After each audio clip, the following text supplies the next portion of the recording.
తిరుపతి జిల్లా గూడూరు అసెంబ్లీ నియోజకవర్గం టీడీపీ అభ్యర్థి సునీల్ ఎన్నికల ప్రచారం జోరు పెంచారు.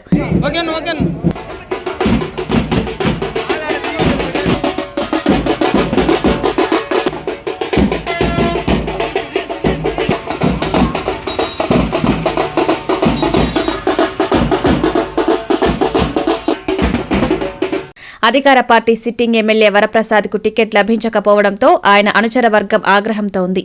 వైసీపీ అభ్యర్థి ఎమ్మెల్సీ ప్రభుత్వ విప్ మేరిగ మురళీధర్ ఎన్నికల బరిలో దిగి అసంతృప్తి నేతలు, కార్యకర్తలను సముదాయిస్తున్నారు. అకస్మాత్తుగా జిల్లాలో ఏర్పడిన రాజకీయ పరిణామాలతో రాజ్యసభ సభ్యులు వేమిరెడ్డి ప్రభాకర్ రెడ్డి టీడీపీ తీర్థం పుచ్చుకోవడం, ఉమ్మడి నెల్లూరు జిల్లాలోని వైసీపీ అసంతృప్త వర్గాలను టీడీపీ వైపు నడిపిస్తుండటంతో ఎమ్మెల్యే అభ్యర్థి సునీల్ వర్గంలో జోష్ పెరిగింది.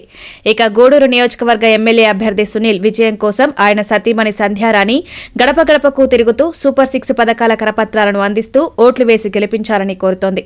రాష్ట్రం అభివృద్ధి చెందాలంటే చంద్రబాబు రావాలని అభ్యర్థిస్తోంది. స్థానిక నాయకులు వాసిలి ప్రవీణ్ కుమార్, కుమ్మరు సుమన్, వాసిలి అనిల్, శంకరయ్య, వెంకటరమణ, తూపిలి సురేంద్ర, బెజవాడ రమేష్, అమరేంద్ర, జనసేన నాయకులు ఇంద్రవర్ధన్ తదితరులు ఎన్నికల ప్రచారంలో పాల్గొన్నారు.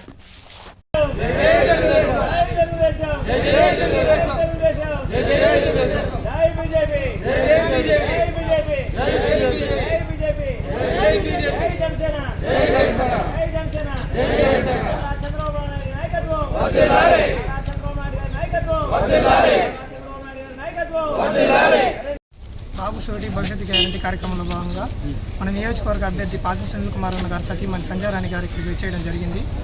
ఈ అరాచక పాలన అంతమందించి సునీలను అత్యధిక మెజారిటీతో గెలిపించాలని ఈ గూడూరు ప్రజలని కోరుకుంటూ ఈరోజు అరాచక పాలన అంతమందించేదానికి అందరం డాక్టర్ పాసం సునీల్ కుమార్ గారిని అత్యధిక మెజార్టీతో గెలిపించి మన వార్డు అభివృద్ధికి అయితేనేమి, గూడూరు పట్టణం అభివృద్ధికి అయితేనేమి, గూడూరు నియోజకవర్గం అభివృద్ధికి అయితేనేమి మనందరం ఆయన్ని అత్యధిక మెజార్టీతో గెలిపించి మనం ప్రాంతాన్ని అభివృద్ధి చేసుకోవాల్సిందిగా ఈ సందర్భంగా కోరుతున్నాం.